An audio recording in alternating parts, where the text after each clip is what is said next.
Ahora veremos los conceptos básicos de epidemiología aplicados en inocuidad de alimentos, parte 2. Lo hemos dividido con fines de que se entiendan algunos conceptos por separado. En esta presentación vamos a iniciar con lo que es la diferenciación entre lo que es infección y enfermedad. No son sinónimos. Infección es la entrada, desarrollo o multiplicación de un agente infeccioso en el organismo de una persona, de un animal o de una planta. Es decir, es el ingreso, es la invasión.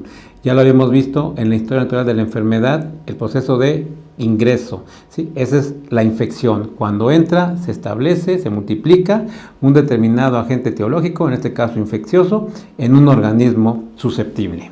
¿Y qué es la enfermedad?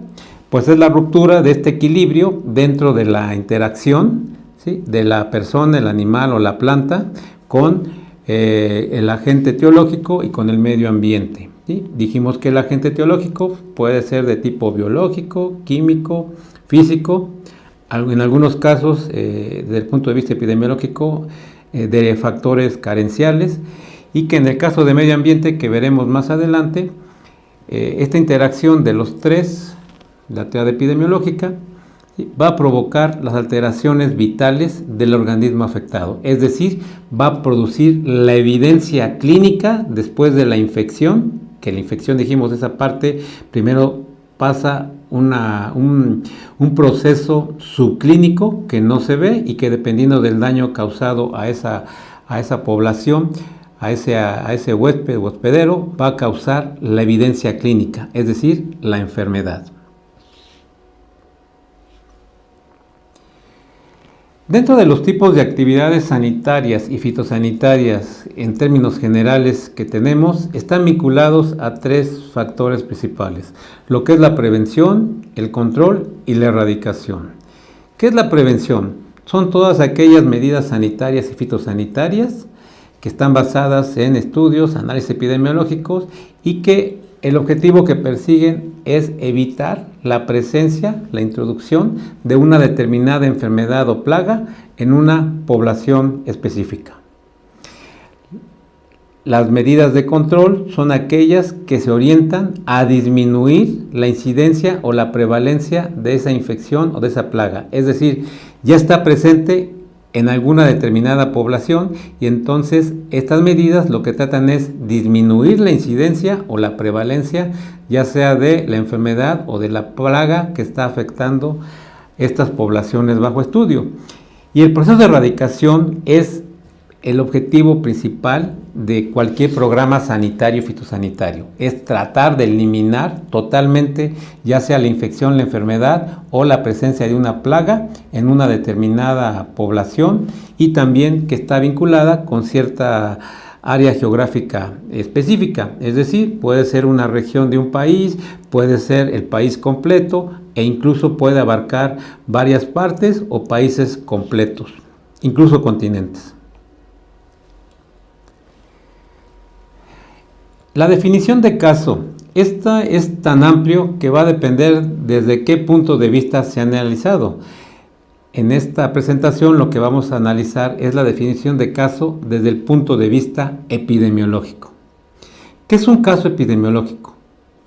Es una persona, un animal o una planta dentro de una población bajo estudio, ¿sí?, que va a ser sujeta de ser infectada o enferma o afectada por una plaga que tengamos bajo investigación. Es decir, va a ser un organismo vivo afectado, infectado, ¿sí? Entonces, vamos a ver esta diferencia con lo que corresponde a lo que es un caso epidemiológico, lo que es un foco y lo que es un brote, ¿sí?, que también a veces son manejados de manera indistinta. Entonces, resumiendo, un caso epidemiológico va a ser un organismo infectado o enfermo o afectado por una plaga. ¿Qué es un caso primario? Es el que origina el problema, el que se incorpora a una determinada población y causa un brote, ¿sí?, causa la presentación de la enfermedad, de la infección, de la plaga, de la diseminación de esta plaga, ¿sí? Es decir, sería aquel primer organismo que es afectado por el agente etiológico bajo estudio, ¿sí? ¿Y qué es un caso índice? Es el primero que nos va a llamar la atención como investigadores, como autoridades sanitarias, ¿sí? Es decir, es el que nos van a notificar cuando hay un problema sanitario o fitosanitario. No necesariamente el caso índice corresponde al caso primario. Por lo general, el caso índice es posterior al caso primario. Y en muchas investigaciones epidemiológicas no siempre llegamos a identificar cuál fue el caso primario, ¿sí? En algunas ocasiones, cuando hay una notificación oportuna y adecuada, generalmente el caso índice podría corresponder a ese caso primario.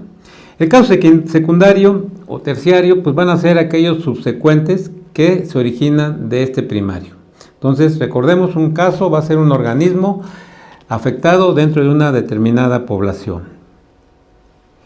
¿Qué es un foco?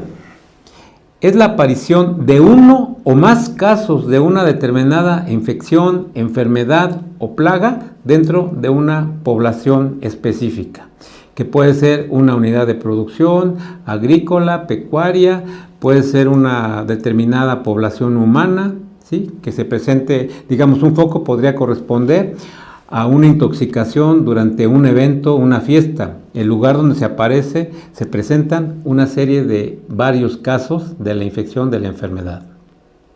¿Y qué es un brote? Es la presencia de uno o más casos o focos de la misma enfermedad o plaga dentro de una determinada área geográfica en un mismo periodo de tiempo y sobre todo que guardan una relación epidemiológica entre sí. Es decir, no podemos decir que un brote de una ETA que ocurrió en enero de este año, ¿sí?, sea el mismo que ocurre ahora en meses después, 6 meses después, sea el mismo. Puede ser la misma fuente de contaminación, pero fueron 2 brotes totalmente diferentes, porque ocurrieron en tiempos diferentes y no guardan una relación epidemiológica entre sí. Es decir, cuando guardan esa relación, encontramos una relación entre los 2 casos, los 2 focos que tuvieron contacto con la misma fuente de infección, de contaminación, en un periodo de tiempo determinado y que tiene que estar muy vinculado con el periodo de incubación del agente etiológico que estamos analizando. Por lo tanto, un brote de transmisión alimentaria sería aquel evento en el cual 2 o más personas pueden presentar la evidencia clínica de una determinada enfermedad después de haber ingerido el mismo alimento o después de haber ingerido de la misma fuente agua, o incluso donde la evidencia epidemiológica va a involucrar a ese alimento o al agua como una fuente potencial de la infección ocurrida en este brote. Otro punto muy importante en epidemiología es el proceso de causalidad. Y aquí pues nada más lo vamos a ver de manera enunciativa, dado que este punto es de amplia profundidad y muy detallado. Sin embargo, vamos a hablar de manera general, porque esto nos va a permitir más adelante en otros módulos y presentaciones entender cómo es la identificación de los factores de riesgo que pueden predeterminar la ocurrencia de un brote. Entonces, la causalidad, desde el punto de vista epidemiológico en inocuidad de alimentos, vincula aquellos factores de riesgo que puedan estar presentes y que sean potencialmente necesarios o determinantes para que se aparezca un brote ocasionado por una enfermedad transmitida por alimentos.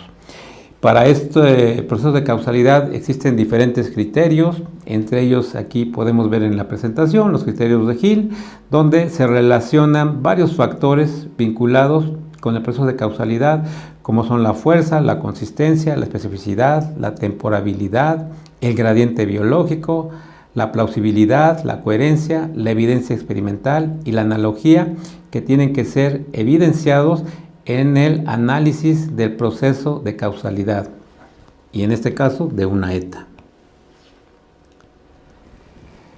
¿Cómo medimos la enfermedad?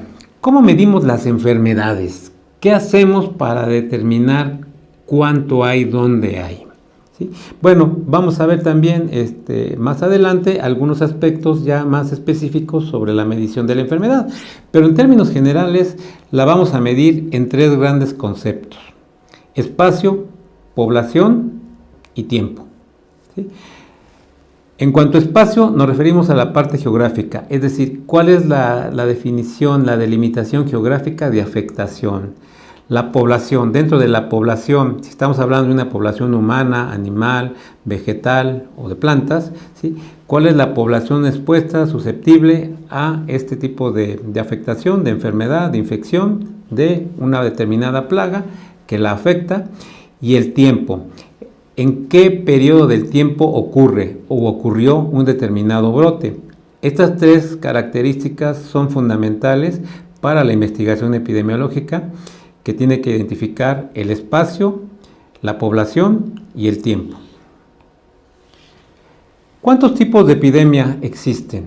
De procesos epidémicos. Bueno, tenemos en esta gráfica, tenemos la primera, que es la epidemia propagativa, aquella de tipo infeccioso en el cual va existiendo ese caso primario, y que ese caso primario va a ir diseminando la infección, la enfermedad hacia la población susceptible, de tal forma que va a ir incrementándose hasta llegar a su clímax, a su punto más álgido, que es este pico epidémico, y posteriormente va a ir reduciendo. ¿Cómo reduce? Sí, es decir, tenemos el incremento a partir del caso primario, nuestro caso índice, que se va a ir incrementando conforme vaya a ir en contacto con la población susceptible. Aquí van a influir muchas de las características que ya vimos anteriormente del agente etiológico, como su transmisibilidad, ¿sí? Pero va a llegar un momento en que va a alcanzar un pico, un clímax, ¿sí? El pico epidémico, y que posteriormente va a ir descendiendo la cantidad de casos identificados. ¿Por qué ocurre esto? Básicamente son dos principales factores. Ya sea porque se acabó la población susceptible y empieza a disminuir, o porque desde antes de alcanzar este pico, seguramente, ¿sí?, aplicamos medidas de mitigación, medidas de control que van a ir reduciendo la población expuesta o susceptible a este agente etiológico y reduciéndose. Tenemos otro tipo de epidemia, que es la endémica, de aquella que está presente en una determinada región, en un determinado país, en un determinado continente, y que se va a ir presentando de manera continua a lo largo del tiempo, del año, ¿sí?, con mayor incidencia, reduciéndose, volviendo a incrementarse, etc. Cuando hablamos de una enfermedad endémica. Una enfermedad esporádica es aquella que se va a presentar en determinadas épocas del año o con determinadas características que propicien su aparición. Es decir, en época de lluvias, por ejemplo, tenemos muchas arbovirosis que afectan a la población humana y a la población animal, en la cual la población de mosquitos, que es la transmisora de este tipo de arbovirus, se incrementa más en épocas de lluvia, ¿sí?, que en épocas cuando no llueve. No quiere decir que se acaban las poblaciones de mosquitos, pero sí se incrementan. Es decir, van a estar determinadas de manera esporádica a ciertas presentaciones, y también en función de la presentación estacional.